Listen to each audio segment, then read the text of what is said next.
श्री राधा कृष्णाय नमो नमः। सर्वप्रथम मैं भगवान श्री राधा कृष्ण के चरण कमलों की वंदना करता हूँ। आप सभी भक्त सज्जन श्रोताजनों को भी सादर नमस्कार करता हूँ। आज हम श्री गर्ग संहिता की कथा को आगे बढ़ाएंगे। आज की कथा के माध्यम से हम श्रवण करेंगे कि नंद और यशोदा जी के कौन से पुण्य कर्म थे जिस कारण से उन्हें भगवान श्री कृष्ण पुत्र रूप में प्राप्त हुए। उसके आगे हम यह कथा श्रवण करेंगे कि गर्ग मुनि भगवान श्री कृष्ण और बलराम के नामकरण का संस्करण करते हैं। वृषभानु से मिलकर उनकी कन्या श्री राधिका के नाम के महत्व को भी बताते हैं। यह कथा अति ही दिव्य और रोचक है, जिससे हमें यह ज्ञात होगा कि भगवान के नाम की क्या महत्ता है। यह कथा इस प्रकार से प्रारंभ होती है। नारद जी कहते हैं, राजन, एक दिन सावले सलोने बालक श्री कृष्ण सोने के रत्न जटित पालने पर सोए हुए थे। उनके मुख पर लोगों ने मन को मोहने वाले मंदहास की छटा छा रही थी। दृष्टि जनित पीड़ा के निवारण के लिए नंदनंदन के ललाट पर काजल का डिलौना शोभा पा रहा था। कमल के समान सुंदर नेत्रों में काजल लगा था। अपने उस सुंदर लाला को मैया यशोदा ने गोद में ले लिया। वे बाल मुकुंद पैर का अंगूठा चूस रहे थे। उनका स्वभाव चपल था। नील नूतन कोमल एवं घुंघराले केश बंधनों से उनकी अंग की छटा अद्भुत जान पड़ती थी। वक्षस्थल पर श्रीवत्स का चिन्ह, बगनखा तथा चमकीला अर्धचंद्र शोभा दे रहे थे। अपार दयामयी गोपी श्री यशोदा अपने उस लाला को लाड़ लड़ाती हुई बड़े आनंद का अनुभव कर रही थी। राजन, बालक श्री कृष्ण दूध पी चुके थे। उन्हें जम्भाई आ रही थी। माता की दृष्टि उधर पड़ी तो उनके मुख में पृथ्वी आदि पांचों तत्वों सहित संपूर्ण विराट उनके मुख में दृष्टि गोचर हुआ तथा इंद्र प्रभृति श्रेष्ठ देवता दृष्टि गोचर हुए। तब श्री यशोदा के मन में त्रास छा गया, अतः उन्होंने अपनी आंखें मूंद ली। महाराज, परिपूर्णतम भगवान श्री कृष्ण सर्वश्रेष्ठ हैं। उनकी ही माया से संपूर्ण संसार सात्वान बना है। उसी माया के प्रभाव से यशोदा जी की स्मृति टिक न सकी। फिर अपने बालक श्री कृष्ण पर उनका वात्सल्यपूर्ण दया भाव उत्पन्न हो गया। अहो, श्री नंद रानी के तप का वर्णन कहाँ तक करूं? राजा बहुलाश ने फिर नारद मुनि से प्रश्न किया, नंद जी यशोदा के साथ कौन सा महान तप किया था जिसके प्रभाव से भगवान श्री कृष्णचंद उनके यहाँ पुत्र रूप में प्रकट हुए? नारद जी कहते हैं, 8 वसुओं में प्रधान जो द्रोण नामक वसु हैं, उनकी स्त्री का नाम धरा है। इन्हें संतान नहीं था। वे भगवान श्री विष्णु के परम भक्त थे। देवताओं के राज्य का भी पालन करते थे। राजन, एक समय पुत्र की अभिलाषा होने पर ब्रह्मा जी के आदेश से वे अपनी सधर्मिणी धरा के साथ तप करने के लिए मंदराचल पर्वत पर चले गए।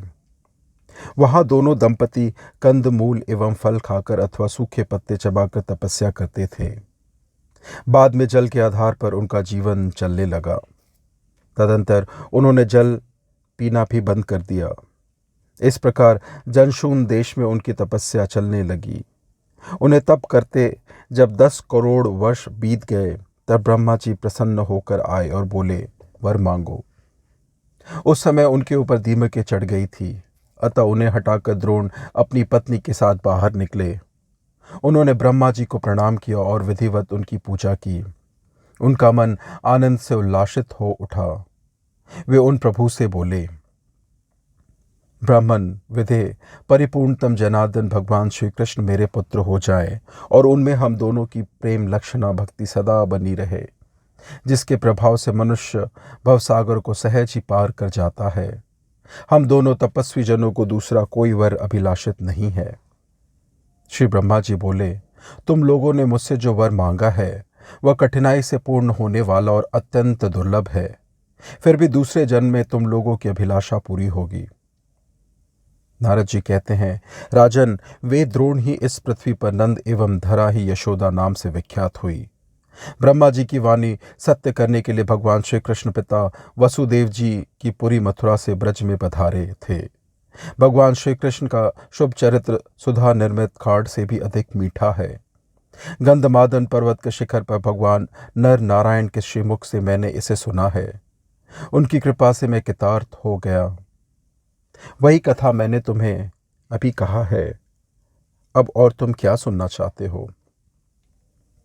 राजा बहुलाश ने पूछा, हे महामुनि, शिशु रूपधारी उन सनातन पुरुष भगवान श्रीहरि ने नंदगृह में बलराम जी के साथ कौन कौन सी लीलाएं की, यह मुझे बताइए। श्री नारद जी ने कहा, राजन, एक दिन वसुदेव जी के भेजे हुए महामुनि गर्गाचार्य अपने शिष्यों के साथ नंद भवन में पधारे। नंद जी ने पाद आदि उत्तम उपचारों द्वारा मुनि श्रेष्ठ गर्ग की विधिवत पूजा की और प्रदक्षिणा करके उन्हें साष्टांग प्रणाम किया। नंद जी बोले, आज हमारे पितर देवता अग्नि सभी संतुष्ट हो गए। आपके चरणों की धूलि पड़ने से हमारा घर परम पवित्र हो गया। हे महामुने, आप मेरे बालक का नामकरण कीजिए। विप्रभर प्रभु, अनेक पुण्यों और तीर्थों का सेवन करने पर भी आपका शुभागमन सुलभ नहीं होता। श्री गर्ग जी कहते हैं, नंदराय जी, मैं तुम्हारे पुत्र का नामकरण करूंगा, इसमें संशय नहीं है, किंतु कुछ पूर्व काल की बात बताऊंगा, अतः एकांत स्थान में चलो। श्री नारद जी कहते हैं, राजन, तदंतर गर्ग जी नंद, यशोदा तथा दोनों बालक श्री कृष्ण एवं बलराम को साथ लेकर गौशाला में, जहाँ दूसरा कोई नहीं थे, चले गए। वहाँ उन्होंने उन बालकों का नामकरण संस्करण किया।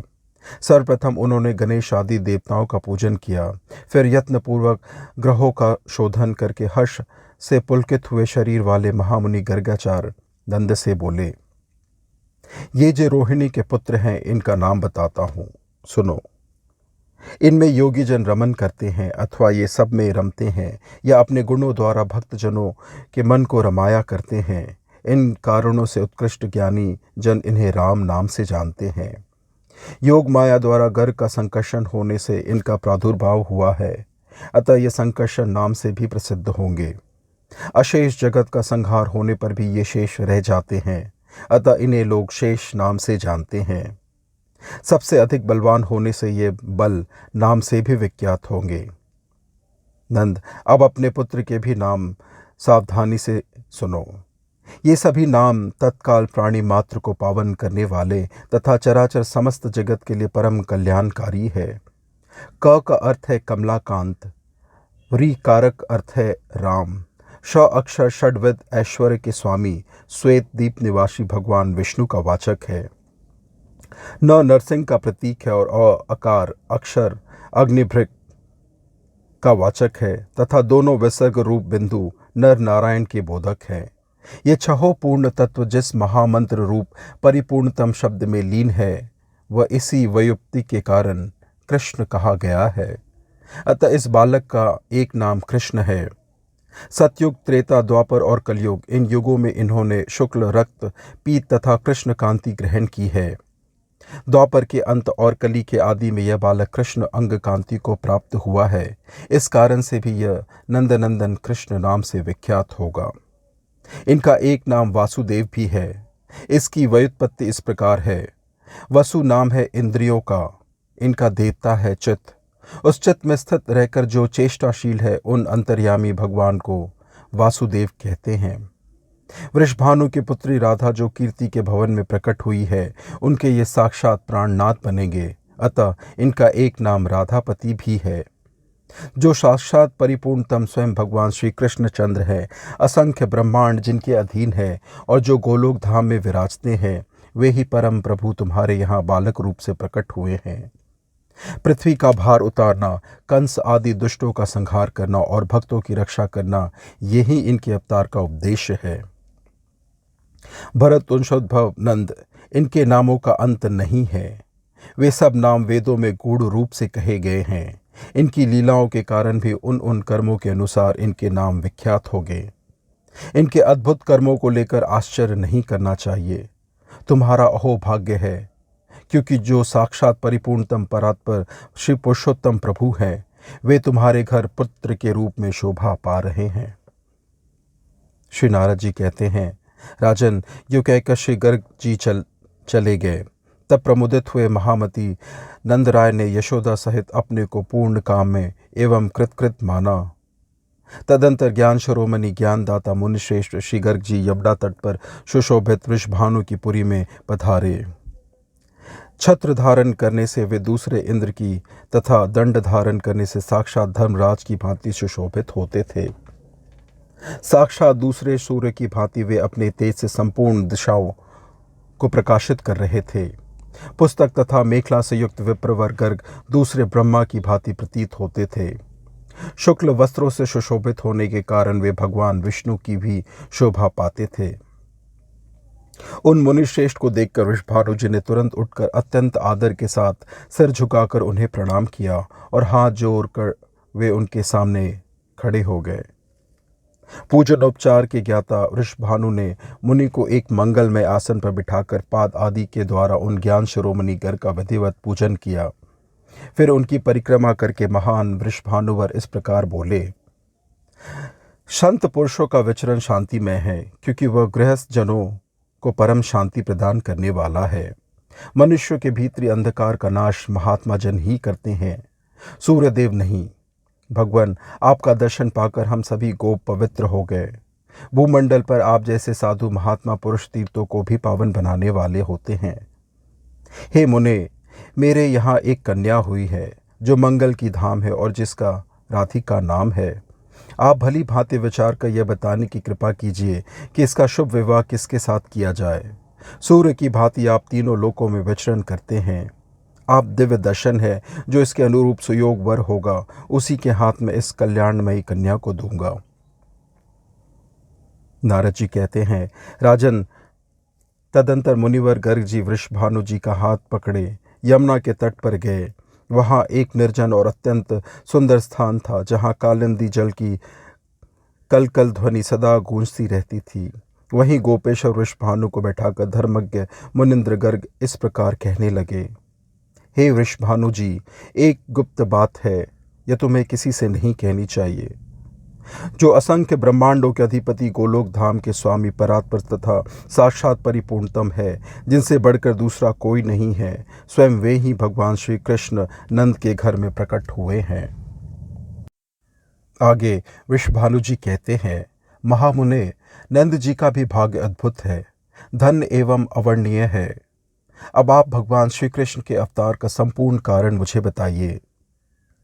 श्री गर्ग जी बोले, पृथ्वी का भार उतारने और कंस आदि दुष्टों का विनाश करने के लिए ब्रह्मा जी के प्रार्थना करने पर भगवान श्री कृष्ण पृथ्वी पर अवतीर्ण हुए हैं। उन्हीं परम प्रभु श्री कृष्ण की पटरानी, जो प्रिया श्री राधिका जी गोलोक धाम में विराजती है, वे ही तुम्हारे घर पुत्री रूप में प्रकट हुई है। तुम उन पराशक्ति राधिका को नहीं जानते हो। श्री नारद जी कहते हैं, राजन, उस समय गोप वृषभानु के मन में आनंद की बाढ़ आ गई और वे अत्यंत विस्मित हो गए। उन्होंने कलावती को बुलाकर उनके साथ विचार किया। पुनः श्री राधा कृष्ण के प्रभाव को जानकर गोपवर वृषभानु आनंद के आंसू बहाते हुए पुनः महामुनि गर्ग से कहने लगे। श्री वृषभानु ने कहा, हे द्विजवर, उन्हीं भगवान श्री कृष्ण को मैं अपनी यह कमल नयनी कन्या समर्पण करूँगा। आपने ही मुझे यह सन्मार्ग दिखलाया है, अतः आपके द्वारा ही इसका शुभ विवाह संस्कार संपन्न होना चाहिए। श्री गर्ग जी ने कहा, राजन, श्री राधा और श्री कृष्ण का पाणी ग्रहण संस्कार मैं नहीं कराऊंगा। यमुना के तट पर भांडीर वन में इनका विवाह होगा। वृंदावन के निकट जन शून्य सुरम्य स्थान में स्वयं श्री ब्रह्मा जी पधारकर इन दोनों का विवाह कराएंगे। गोपवर, तुम गोलोक धाम में निवास करने वाली रागी इन श्री राधिका को लोक चूड़ामणि भगवान श्री कृष्ण की साक्षात वल्लभा समझो।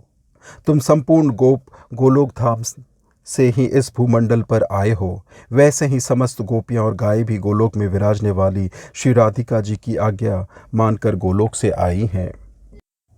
बड़े बड़े यज्ञ करने पर देवताओं को भी अनेक जन्मों तक जिनकी झांकी सुलभ नहीं होती, उनके लिए भी जिनका दर्शन दुर्घट है, वे साक्षात श्री राधिका जी तुम्हारे मंदिर के आंगन में गुप्त रूप से विराज रही हैं और बहुसंख्यक गोप और गोपियाएं उनका साक्षात दर्शन करते हैं। नारद जी कहते हैं, राजन, श्री राधिका जी और भगवान श्री कृष्ण का यह प्रशंसनीय प्रभाव सुनकर श्री वृषभानु और कीर्ति दोनों अत्यंत विस्मित तथा आनंद से आह्लादित हो उठे और गर्ग जी से कहने लगे, ब्राह्मण, राधा शब्द की तात्विक व्याख्या बताइए। हे महामुने, इस भूतल पर मन के संदेह को दूर करने वाला आपके समान दूसरा कोई नहीं है। श्री गर्ग ऋषि कहते हैं, एक समय की बात है, मैं गंधमादन पर्वत पर गया। साथ में शिष्य वर्ग भी थे। वहीं भगवान नारायण के श्रीमुख से मैंने सामवेद का यह सारांश सुना है। रकार से रमा का, अकार से गोपिकाओं का, धकार से धरा का तथा आकार से विरजा नदी का ग्रहण होता है। परमात्मा भगवान श्री कृष्ण का सर्वोत्कृष्ट तेज 4 रूपों में विभक्त हुआ है, लीला, भू, श्री और विरजा। ये 4 पत्नियां ही उनका चतुर्भुज तेज है। ये सब की सब कुंज भवन में जाकर श्री राधिका जी के श्री विग्रह में लीन हो गई। इसलिए विग जन श्री राधा को परिपूर्णतमा कहते हैं। गोप जो मनुष्य बारंबार राधा कृष्ण के इस नाम का उच्चारण करते रहते हैं, उन्हें चारों पदार्थों क्या साक्षात भगवान श्री कृष्ण भी सुलभ हो जाते हैं। आगे नारद जी कहते हैं, राजन, उस समय भार्या सहित श्री वृषभानु के आश्चर्य की सीमा ना रही। श्री राधा कृष्ण के दिव्य प्रभाव को जानकर वे आनंद के मूर्तिमान विग्रह बन गए। इस प्रकार श्री वृषभानु ने ज्ञान शिरोमणि श्री गर्ग की पूजा की। तब वे सर्वज्ञ एवं त्रिकालदर्शी मुनिंद्र गर्ग स्वयं अपने स्थान को पधारे। इस प्रकार से आज की यह उत्तम दिव्य कथा यहीं संपन्न होती है। श्रवण करने के लिए और अपना बहुमूल्य समय देने के लिए आपको धन्यवाद और कोटि कोटि प्रणाम। श्री राधा कृष्णाय नमो नमः।